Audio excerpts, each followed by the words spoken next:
bata! Ako si Dora at ito naman ang makulit kong kaibigan na kasama ko sa lahat ng adventure. Ako si Boots, ang paborito niyong onggoy na may energy pang 10 cups ng kape.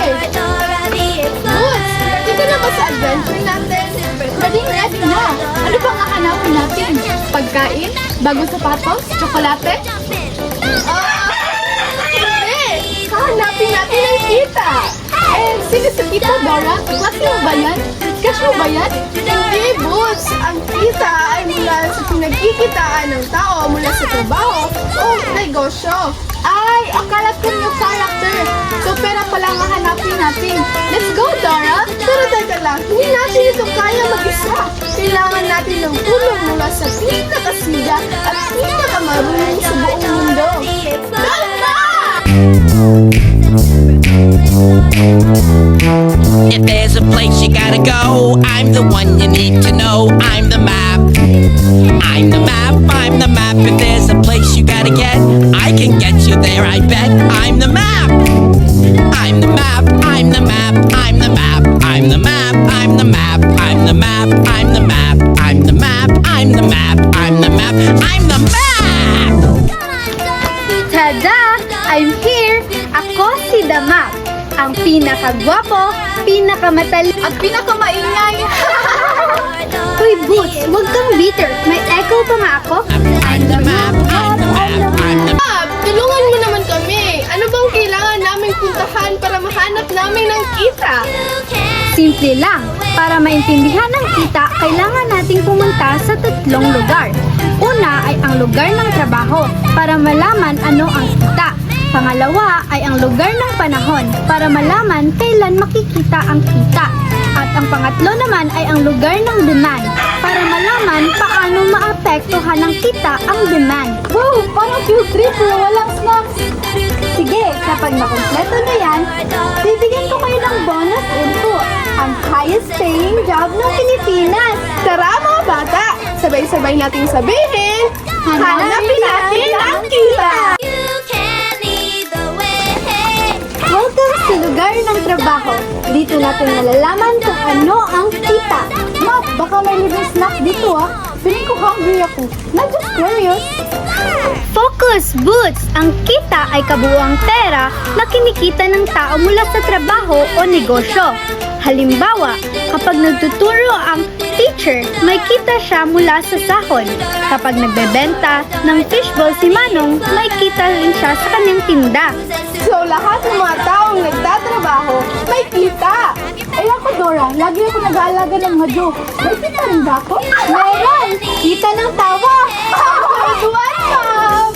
Tandaan, mga bata, hindi lang laki ng kita ang mahalaga. Dapat ay marunong ka rin mag-ipon at gumamit ng tama. Ngayon naman, nandito na tayo sa lugar ng panahon. Dito natin malalaman kung kailan natin makikita ang kita. Oh, gusto ko yan. Dahil gusto ko rin malaman ang sweldo ni Mama. Baka may pa-burger pa siya. Ang kita ay nakikita kapag natapos na ang trabaho o kapag benta na sa negosyo. Tuwing katapusan ng buwan, sumasahod ang mga empleyado. Kapag may customer na bumili, may kita ang negosyante. Ay, kung tulog ako buong araw, may kita rin ba ako? Meron, kita ng lamok. Kaya pala, Boots, kahit hindi ka nagtatrabaho, laging kinagat ka. At ngayon, nasa lugar ng demand na tayo. Ang demand ay gustong bilhin ng mga tao. Kapag mataas ang kita, mas maraming nabibili. Kaya tumataas ang demand. Pero kapag mababa ang nabibili, bumababa rin ang demand. So kapag mataas ang kita ko, pwede akong bumili ng milk tea araw-araw. O kung wala, di tubig-tubig na lang. Exactly! Kaya magtrabaho ng mabuti para hindi puro add to cart lang, Boots! Ay, grabe ka, Map. Ako ngayong add to cart, never check out king eh. Kaya importante talaga ang kita kasi dito nabubuhay ang demand. Map, sabi mo may bonus info ka. Yes, Ayon sa datos, ito ang pinaka-highest paying job sa Pilipinas. Ang una ay ang piloto, lumilipad sa langit. At ang pangalawa naman ay ang mga doktor, nagliligtas ng buhay. At ang pangatlo ay ang IT manager, utak ng computer world. At ang pang-apat ay ang engineer, gumagawa ng daan at tulay. At ang panghuli naman ay ang lawyer, tagapagtanggol ng justisya. Wow! Ang laki siguro ng kita nila. Dora, gusto ko maging piloto para libre plane tickets. Libre? Boots! Baka ticket lang sa palengke, di mo pa rin afford.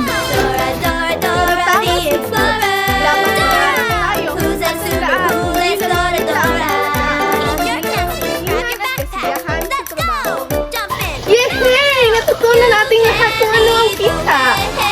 Ang kita ay perang nakukuha mula sa trabaho o negosyo. Makikita ito kapag natapos mo na ang trabaho o may benta na at nakaka-apekto ito sa demand. Kasi kung mataas ang kita, marami kang mabibili at milk tea araw-araw. Tandaan mga bata, ang tunay na yaman ay hindi lang sa laki ng